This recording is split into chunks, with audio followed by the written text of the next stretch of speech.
믿을 수 없는 일이 벌어졌습니다. 프랑스 미슐랭의 최고 평가원이 뉴욕의 허름한 골목길 한국 식당에서 뛰쳐나왔습니다. 그의 얼굴은 창백했고 두 손은 떨리고 있었습니다. 30년간 세계 최고급 레스토랑만을 평가해온 그가 왜 갑자기 이런 모습이 된 걸까요?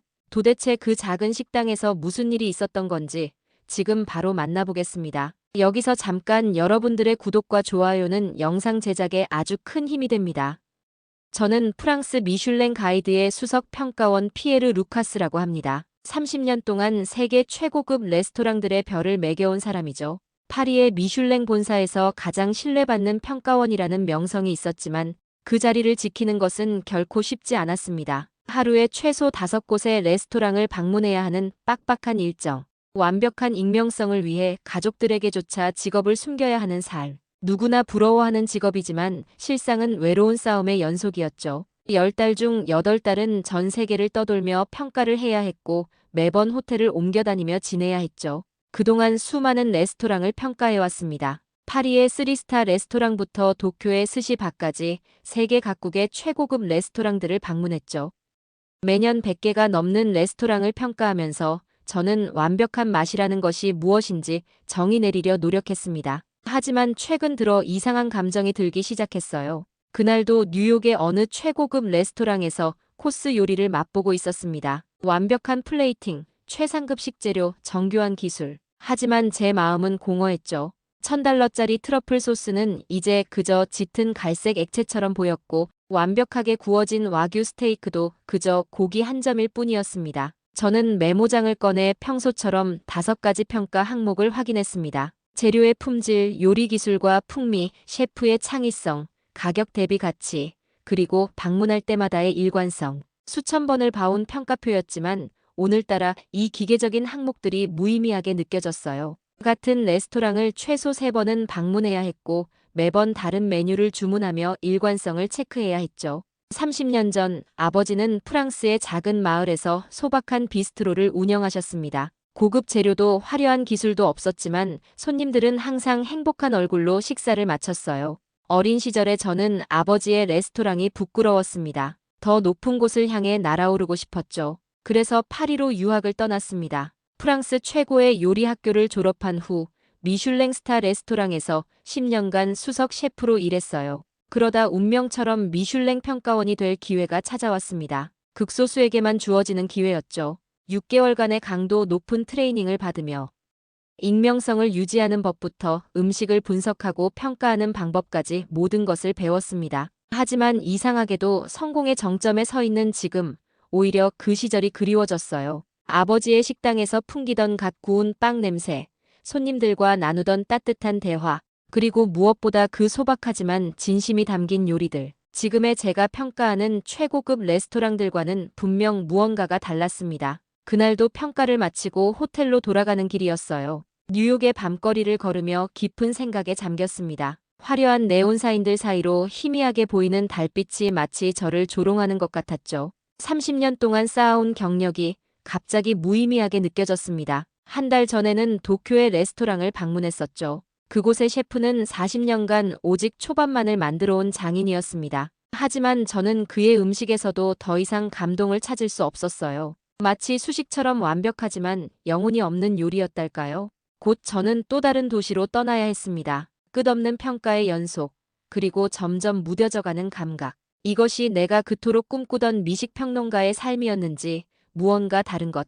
진정한 맛이란 무엇인지 알고 싶어졌었습니다. 제 책상 서랍 속에는 수천 장의 평가지가 쌓여 있었죠. 완벽한 점수를 받은 레스토랑들의 목록이죠. 하지만 이상하게도 그중 어느 한 곳도 제 마음속에 깊은 인상을 남기지 못했습니다. 마치 영혼 없는 평가표처럼 숫자로만 가득한 종이들이었어요. 그날 밤 저는 호텔방에서 보고서를 작성하며 시간을 보냈었습니다. 창밖으로 보이던 뉴욕의 야경은 화려했지만 왠지 모르게 공허하게 느껴졌었죠. 이틀 뒤에 있을 최고급 레스토랑 평가가 생각났습니다. 그리고 처음으로 그 일이 두렵게 느껴졌어요. 그때 이대로는 안 되겠다는 생각이 들었습니다. 무언가 달라져야만 했었죠. 밤늦도록 잠을 이루지 못했죠. 창밖의 수많은 빌딩들 사이로 달빛이 희미하게 새어들어왔습니다. 그 달빛 아래서 저는 오랜만에 진지하게 생각했어요. 제가 정말 찾고 있는 것이 무엇인지, 왜 이토록 공허함을 느끼는지에 대해서 말이죠. 그날 밤 일이 아직도 생생합니다. 뉴욕의 으슥한 골목을 홀린 듯이 걸었던 그때 문득 달콤하고 낯선 향이 코끝을 스쳤었죠. 분명 최고급 요리에서는 맡아보지 못한 향이었습니다. 호기심에 발걸음을 돌렸어요. 골목 끝에서 발견한 건 낡은 간판의 작은 식당이었습니다. 알 수 없는 문자로 쓰인 간판 아래에는 작게 코리안 레스토랑트이라고 적혀 있었고 그 아래로 희미한 불빛이 새어나왔죠. 평소에 저였다면 절대 들어가지 않았을 곳이었습니다. 미슐랭 평가원으로서 방문하는 레스토랑은 늘 세계적인 명성을 가진 곳들이었으니까요. 하지만 그날따라 이상하게도 문을 열어보고 싶은 충동이 들었습니다. 문을 열자 달그락거리는 그릇소리와 함께 활기찬 대화 소리가 들렸어요. 손님들은 대부분 퇴근한 직장인들처럼 보였습니다. 구석자리에 앉아 메뉴판을 들었죠. 메뉴판은 영어 설명이 간단히 달려 있었지만 대부분 낯선 한국어로 되어 있었습니다. 그 중에서 갈비탕, 트레디셔널 비프 스프라는 설명을 발견했죠. 주문을 하자 처음 느낀 충격은 반찬이었어요. 주문하지 않은 여러 가지 작은 접시들이 테이블을 가득 채웠습니다. 모두 처음 보는 음식이었죠. 분명 메뉴에는 없던 것들이었습니다. 미슐랭 평가원으로서의 직업병이 발동했죠. 이건 분명 실수일 거라고 생각했습니다. 실례합니다만 제가 주문한 건 갈비탕 하나인데요. 그때 카운터에서 일하던 젊은 여성이 다가왔습니다. 소피아라고 했죠. 그녀는 부드러운 미소를 지으며 말했어요. 이건 기본 반찬이에요. 한국 식당에서는 모든 손님에게 기본으로 제공되는 거랍니다. 순간 저는 할 말을 잃었습니다. 30년간 전 세계의 레스토랑을 다녀봤지만 이런 경험은 처음이었어요. 주문하지 않은 음식을 그것도 여러 가지나 무료로 제공한다니. 비즈니스 모델로서는 말이 되지 않았습니다. 갈비탕이 나왔을 때는 또 한 번 놀랐습니다. 뜨거운 국물에서 모락모락 피어오르는 김이 마치 안개처럼 펼쳐졌죠. 고급 레스토랑의 화려한 플레이팅과는 전혀 달랐습니다. 소박하지만 왠지 모르게 정성이 느껴지는 비주얼이었어요. 첫 숟가락을 떴을 때 저는 이상한 감정에 사로잡혔습니다. 맑은 국물 속에 녹아있는 깊은 맛. 이건 단순한 음식이 아니었습니다. 마치 오랫동안 잊고 있었던 무언가를 떠올리게 하는 그런 맛이었죠. 식사를 하는 동안 주방에서 일하시는 나이 지긋한 주방장을 자주 보게 되었습니다. 그는 끊임없이 손님들의 테이블을 살피며 음식을 더 드시라고 권하고 있었어요. 그의 모습에서 문득 아버지가 떠올랐습니다. 식사를 마치고 계산을 하려는데 또 한 번 놀라운 일이 벌어졌습니다. 사장님은 작은 종이컵에 뭔가를 타더니 제게 건네주었어요. 이건 주문하지 않았는데요. 서비스입니다. 식사 후엔 따뜻한 커피 한 잔이 좋죠. 저는 그 작은 종이컵을 받아들었습니다. 단순한 인스턴트 커피일 거라 생각했죠. 하지만 첫 모금을 마시는 순간 뭔가 달랐습니다. 이상하게도 가슴 한구석이 따뜻해지는 느낌이었어요. 그때는 이유를 알 수 없었습니다. 그저 이 허름한 식당에서 맛본 소박한 커피 한 잔이 제 마음속 어딘가를 흔들어 놓았다는 것만 알았죠. 그 맛있는 커피를 마신 후 저는 다음 날도 자연스럽게 그 식당을 찾았습니다. 이번에는 일부러 늦은 저녁 시간을 택했죠. 첫날과 같은 시간대를 피한 건 미슐랭 평가원으로서의 기본적인 습관이었습니다. 같은 시간에 가면 직원들이 저를 기억할 수도 있으니까요. 식당에 들어서는 순간 제 등줄기로 한기가 느껴졌습니다. 구석자리에서 한 남자가 저를 뚫어지게 바라보고 있었거든요. 10년 전 파리의 라 메종에서 마지막으로 봤던 그 사람, 로베르토였습니다. 피에르. 그가 자리에서 일어났습니다.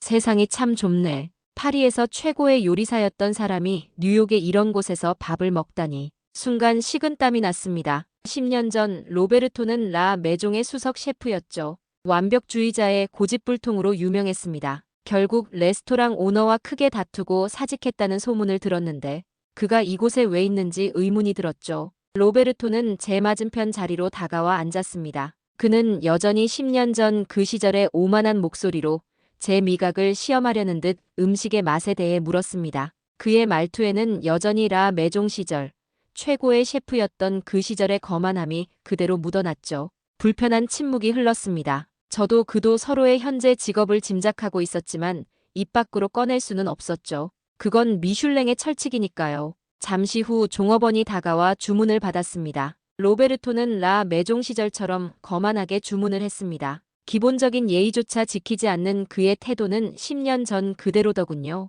음식이 나왔을 때 로베르토의 눈초리가 더욱 차가워졌습니다. 그는 테이블 위에 놓인 소박한 음식들을 경멸하듯 쳐다보았어요. 최고급 식자재도 현대적인 조리 기술도 찾아볼 수 없는 이 한식당이 그의 눈에는 시골 밥집 정도로밖에 보이지 않는 듯 했습니다. 그의 표정에서 음식을 향한 업신여김이 고스란히 드러났죠. 주방에서 일하시는 사장님은 그저 묵묵히 요리하고 계셨습니다. 그런데 특이한 점을 발견했어요. 모든 손님들의 표정을 살피며 때때로 작은 접시에 음식을 더 담아 나가시는 겁니다. 저는 사장님의 모습을 보며 로베르토의 주의를 끌어보았습니다. 손님 한 명 한 명의 표정을 살피며 정성을 다하시는 그분의 모습이 라 매종에서는 결코 볼 수 없었던 특별한 것이라고 말했죠. 하지만 로베르토는 비웃음만 터뜨렸습니다. 그의 반응은 차가웠어요. 제가 라 매종을 떠난 것도 완벽한 요리를 알아보는 눈이 없어서라는 듯 날카로운 비난을 던지더군요. 계속해서 그는 이 식당이 현대 미식의 기준에 한참 못 미친다고 혹평했습니다. 최신 조리 기법도 화려한 플레이팅도 없는 이곳은 그저 동네 식당에 불과하다면서 미슐랭의 기준을 운운했어요. 그의 목소리에는 점점 더 거만함이 묻어났습니다. 그때였습니다. 사장님이 주방에서 천천히 걸어 나오셨어요. 그동안 묵묵히 지켜보고 계셨던 모양입니다. 사장님은 로베르토를 똑바로 바라보며 차분하게 말씀하셨습니다. 손님들의 행복한 미소를 보는 것, 그것이 자신이 30년간 요리를 해온 이유라고요. 미슐랭의 별은 그저 누군가의 기준일 뿐, 진정한 요리의 가치는 그것을 먹는 사람들의 마음속에 있다고 말씀하셨습니다. 그 순간 저는 깊은 충격을 받았습니다. 30년간 미슐랭의 기준으로만 음식을 평가해온 제게 사장님의 말씀은 번개처럼 스쳐갔어요. 최고급 레스토랑에서도 느끼지 못했던 깊은 통찰이었습니다. 식사를 마칠 때쯤 여종업원이 어김없이 커피를 내어주셨어요.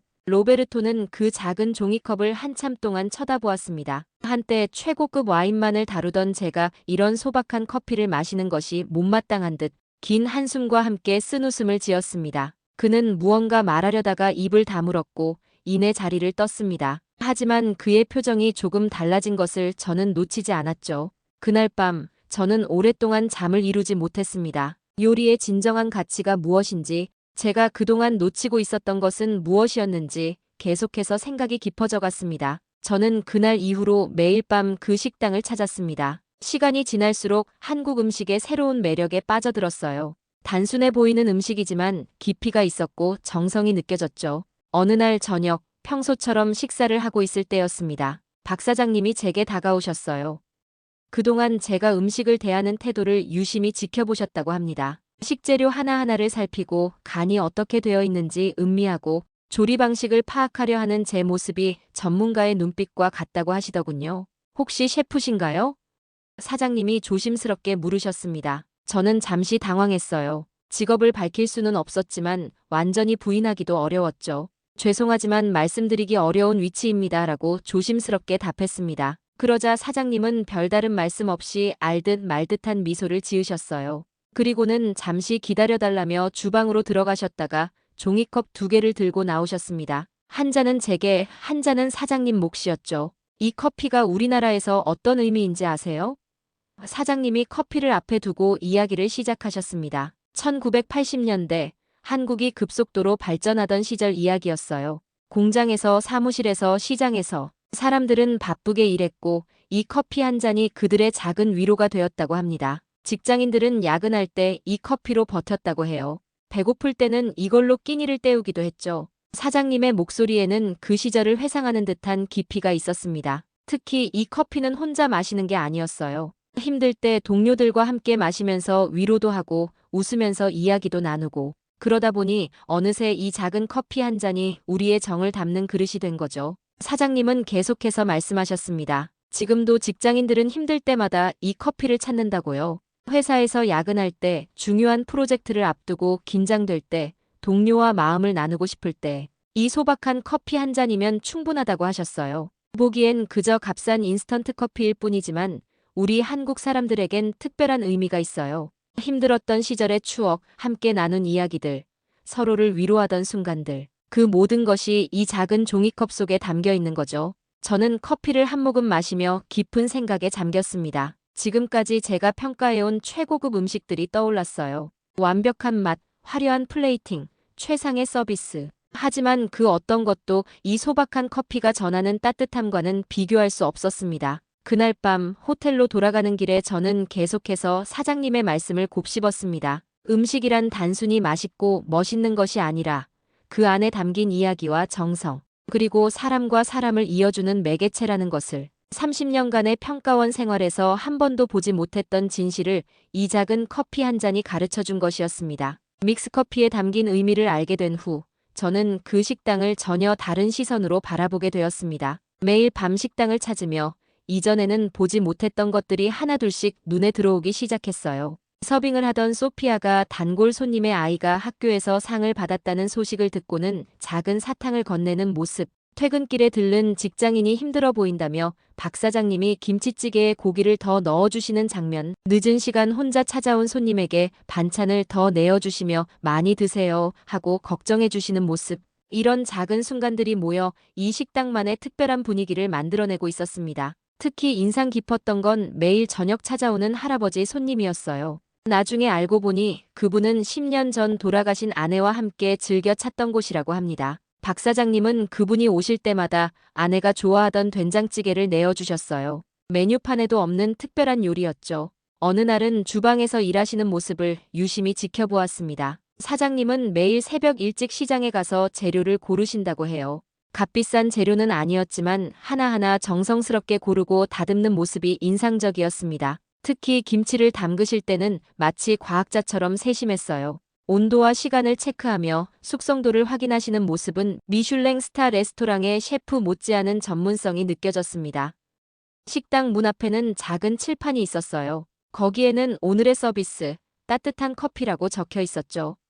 처음에는 이해할 수 없었던 이 문구가 이제는 이 식당의 모든 것을 설명해 주는 것 같았습니다. 무료로 제공되는 커피 한 잔이 단순한 서비스가 아닌 손님을 생각하는 마음을 전하는 매개체라는 것을 알게 된 거죠. 로베르토의 말처럼 이곳은 현대적인 조리 기술이나 화려한 플레이팅은 없었습니다. 하지만 그보다 더 중요한 것이 있었어요. 손님 한 명 한 명의 이야기를 기억하고 그들의 일상을 함께 나누며 음식을 통해 위로를 전하는 것. 그것이 바로 이 식당만의 특별한 가치였습니다. 어느 날 저녁 늦게까지 남아있던 젊은 직장인이 한숨을 쉬며 말했습니다. 이상하게 이곳에 오면 마음이 편해져요. 마치 집에 온 것 같아서. 그 말을 들으며 저는 깊이 공감했습니다. 30년간 전 세계의 최고급 레스토랑을 다녀봤지만 이런 따뜻함은 느껴본 적이 없었거든요. 그렇게 한 달이 지났습니다. 매일 밤 이곳에서 식사를 하고 믹스커피를 마시며 조용히 사람들을 관찰했어요. 그러다 문득 깨달았습니다.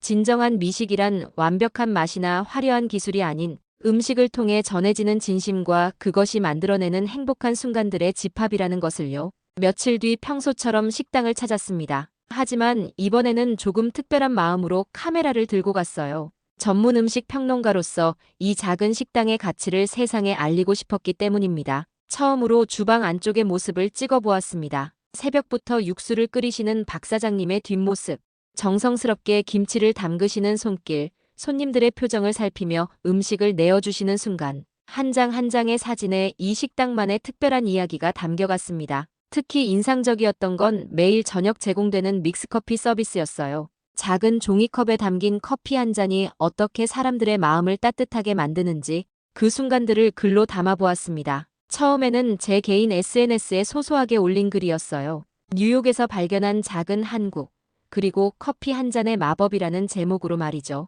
사진과 함께 이 식당에서 느낀 특별한 경험들을 진솔하게 적었습니다. 예상치 못한 일이 벌어진 건 그 다음 날이었어요. 제가 올린 글이 순식간에 퍼져나가기 시작했습니다. 특히 따뜻한 한 잔이라는 해시태그와 함께 많은 사람들이 자신들의 믹스커피 추억을 공유하기 시작했죠. 한국인들은 자신들의 어린 시절 이야기를 댓글로 남겼고 뉴욕의 다른 미식가들은 이 작은 식당을 직접 찾아가 보겠다는 반응을 보였습니다. 그렇게 일주일이 지났을 때 저는 놀라운 광경을 목격했습니다. 평소에는 한산하던 식당 앞에 긴 줄이 늘어서 있었어요. 각국의 미식가들과 일반 손님들이 이 특별한 경험을 해보고 싶다며 찾아온 것이었죠. 하지만 박 사장님은 여전히 변함없었습니다. 갑자기 늘어난 손님들 때문에 바빠지셨지만 한 분 한 분의 표정을 살피며 정성껏 음식을 내어주셨어요. 물론 따뜻한 믹스커피 서비스도 빼놓지 않으셨죠. 사장님, 이제 유명해지셨는데 가격을 올리시는 게 어떨까요?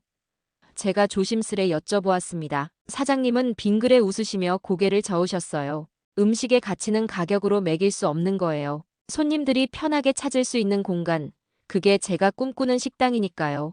그날 밤, 저는 다시 한번 글을 써내려갔습니다. 이번에는 가격을 매길 수 없는 것들이라는 제목으로요. 화려한 미식의 세계에서는 볼 수 없었던, 하지만 분명히 존재하는 소중한 가치들에 대한 이야기였습니다. 그러던 어느 날, 우연한 기회에 제 오랜 친구이자 뉴욕의 유명 음식 전문 기자인 마이클을 만났습니다. 파리에서 함께 공부하던 시절, 그는 저와 함께 미식의 꿈을 키웠던 동료였죠. 이제는 뉴욕에서 가장 영향력 있는 음식 칼럼니스트가 되어 있었습니다. 커피를 마시며 이야기를 나누던 중, 저는 한국 식당에 대한 이야기를 꺼냈습니다. 한국인 사장님의 작은 식당에서 발견한 특별한 가치와 따뜻함에 대해 진심을 담아 이야기했죠. 특히 믹스커피에 담긴 의미를 설명하면서 제 목소리는 어느새 떨리고 있었습니다. 마이클은 처음에는 반신반의하는 표정이었어요. 미슐랭 평가원 출신인 제가 이렇게 작은 식당에 감동받았다는 사실이 믿기지 않았나 봅니다. 하지만 제 진심 어린 이야기에 그도 점차 관심을 보이기 시작했죠.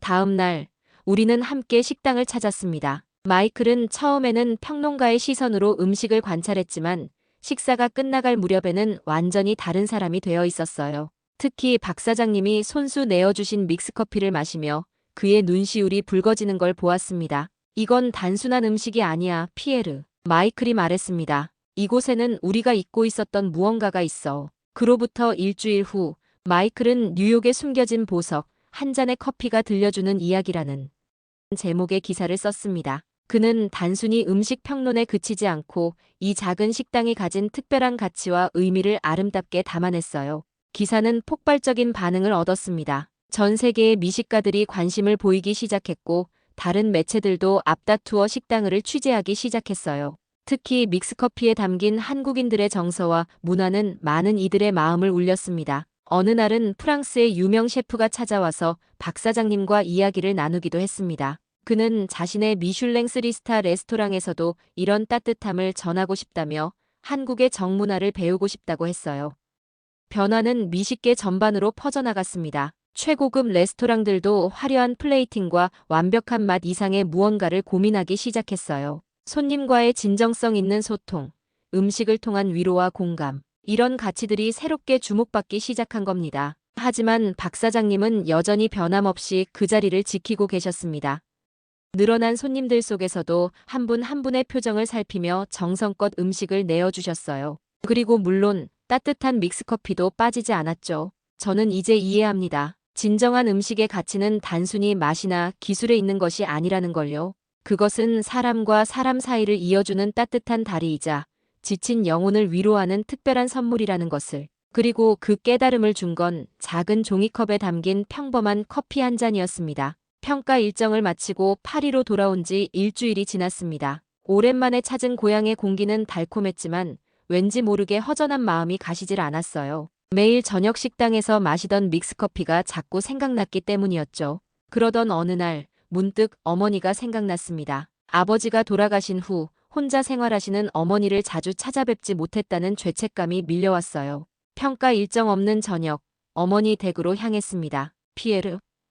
어머니는 제 모습을 보시고 놀라셨어요. 늘 바쁘다는 핑계로 전화로만 안부를 여쭙던 제가 갑자기 찾아뵙자 의아해하셨나 봅니다. 저는 뉴욕에서 가져온 작은 선물을 내밀었습니다. 박 사장님께 부탁드려 챙겨온 믹스커피였어요. 거실 벽에는 아버지가 운영하시던 비스트로의 옛 사진들이 걸려 있었습니다. 손님들과 함께 찍은 사진, 주방에서 열심히 일하시던 모습, 그리고 어린 시절에 제가 아버지 옆에서 장난치며 웃고 있는 사진도 있었죠. 어머니는 그때 이야기를 들려주셨습니다. 매일 아침 같은 시간에 오시던 단골 손님들, 점심시간이면 어김없이 찾아오시던 교사 선생님들의 이야기를요. 어머니의 이야기를 들으며 믹스커피를 한 모금 마셨습니다. 아버지의 식당에는 늘 손님들의 웃음소리가 가득했다고 해요. 완벽한 요리보다 손님의 마음을 더 중요하게 여기셨다는 아버지. 30년간 최고의 맛을 찾아다니며 완벽한 평가 기준을 고집해왔던 제 모습이 부끄러워졌습니다. 어머니께 뉴욕에서의 이야기를 들려드렸습니다. 작은 한국 식당에서 만난 특별한 순간들, 그리고 그곳에서 깨달은 것들을요. 이야기를 들으시는 어머니의 눈가에 미소가 어렸습니다. 아버지가 살아계셨다면 기뻐하셨을 거라고, 우리 아들이 드디어 진짜 음식의 의미를 알게 됐다고 말씀하셨어요. 해가 저물어갈 무렵 어머니와 함께 또 한 잔의 믹스커피를 마셨습니다. 이번엔 달콤한 맛이 더욱 진하게 느껴졌어요. 어쩌면 그건 커피 맛이 아닌 오랫동안 잊고 있었던 가족의 따뜻함이었을지도 모릅니다. 그때 저는 알았습니다.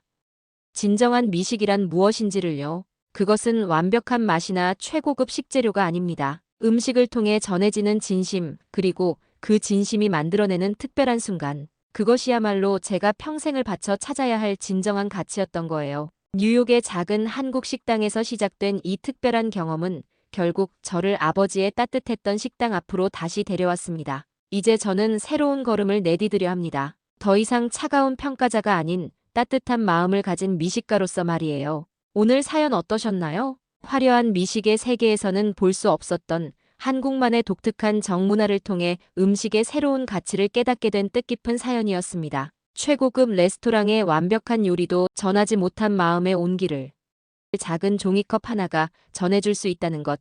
이것이야말로 한국의 음식 문화와 정이 가진 특별한 가치를 보여주는 순간이었습니다.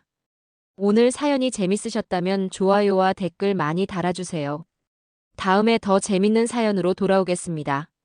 오늘도 귀한 시간 내주셔서 감사합니다. 지금까지 감동 신호등이었습니다.